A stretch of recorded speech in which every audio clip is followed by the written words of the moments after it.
The warning starter ignition malfunction or starter ignition fault in your BMW vehicle covers a couple of different problems, and it's not always the faulty starter motor. This is the most common suggestion on forums and social media groups. Before you invest any money in inspections and repairs, there are two things that you may check on your own and verify that they are good. First of all, it's the small battery in your key fob.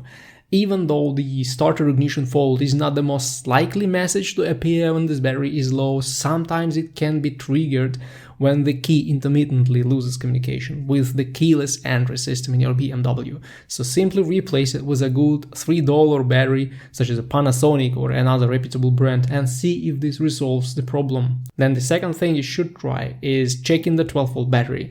When it's about to die, it will throw random warnings and messages, including the one about starter system issues. This means that when you are trying to crank the engine, the voltage in the system drops and the control modules go nuts. You may check the battery with a load tester that you can borrow from any good car parts store for free or for a cup of coffee. If the battery is good and the key fob battery is perfect, you need a good BMW compatible scanner to see what's wrong. This may be a voltage-related problem because of bad or corroded contacts in the system, or it may be a starter that is on its way out. Fortunately, the starters in BMW vehicles may be repaired.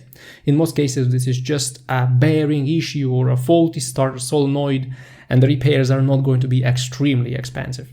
But again, a good inspection is needed before you start investing money in new parts.